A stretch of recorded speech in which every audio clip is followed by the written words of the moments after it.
Today, Lendell shares a few thoughts on bass fishing and what's to come, as well as a few pole benders with Dave. Today I'm out here fishing with Lendell Martin, BASS Touring Pro and legend in the industry, I might add. Lendell, it's nice to fish with you today. Well, I appreciate it, Dave. I tell you what, it's not a better way to start out the morning than what we're doing right now, I don't think. A couple of 4-pounders to start off sure makes it nice, doesn't it? Oh, that's right.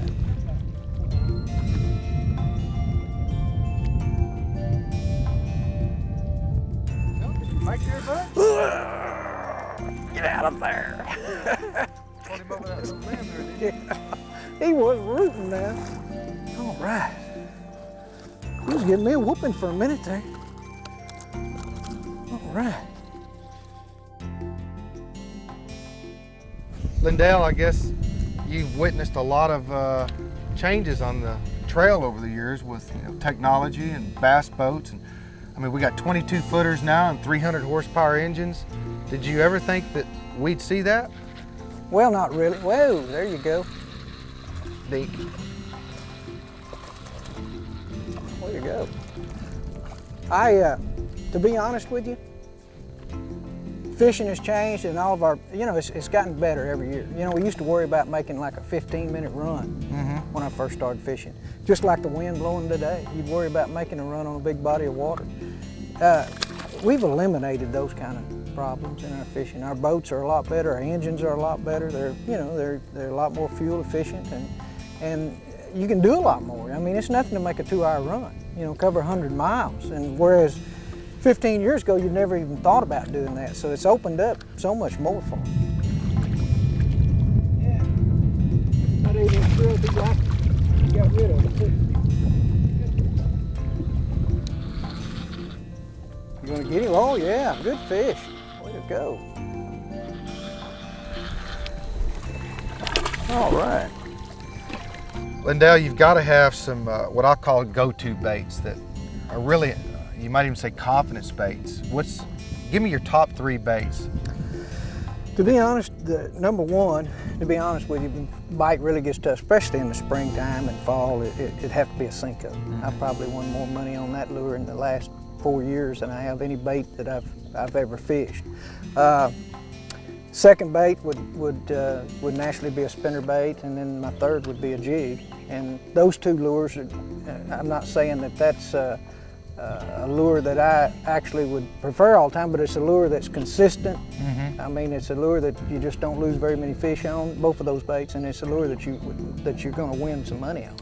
And that, my job is to catch bigger fish and land them, and those 2 lures there in the Cinco would be my top 3 picks because of consistency and being able to land the fish that you're catching.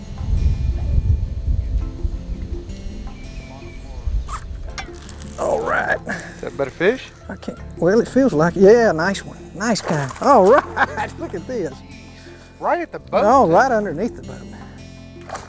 Matter of fact, I was just fixing to reel it in. Boy, he is cutting a rug. Wished I could jump that high. Fat as I am, jump that high, it'd be all right, wouldn't it? All right. Nice fish. Pretty fish. Way to go. Lendell and I were talking earlier about these fish that we're catching are just like swallowing the hook down. And we both kind of agree that we feel like what that means is there's other fish nearby. A lot of times they'll pick the bait up and you can feel them, there's a bite and you'll set the hook. But when you throw it out there and they swallow it down and then they just start racing off, cutting that line through the water, that's a very good indication that there's other fish nearby. So that's a little tip for you. You might want to, when they're swallowing it down, pull off that area and fish it a little bit more thoroughly.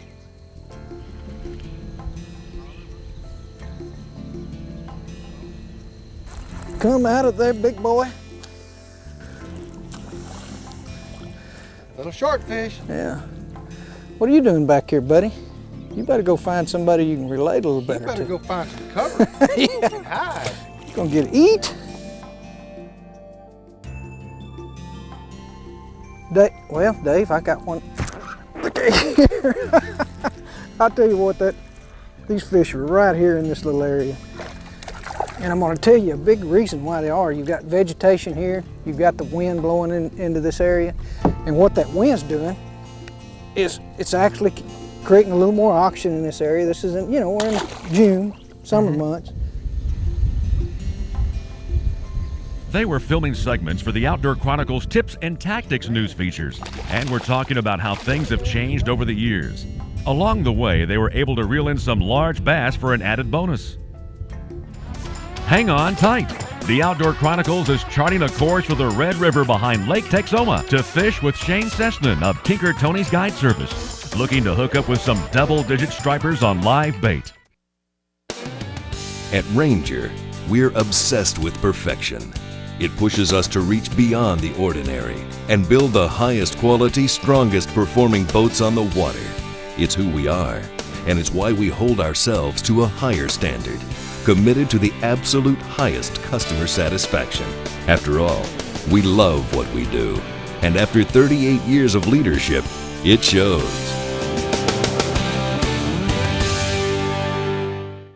But did you see that fish take me from the back? No, He you was like to run me spooling. over up there. He was just pulling. I couldn't turn him. He was from there. Oh man, what a fish! Whoa! What a fish!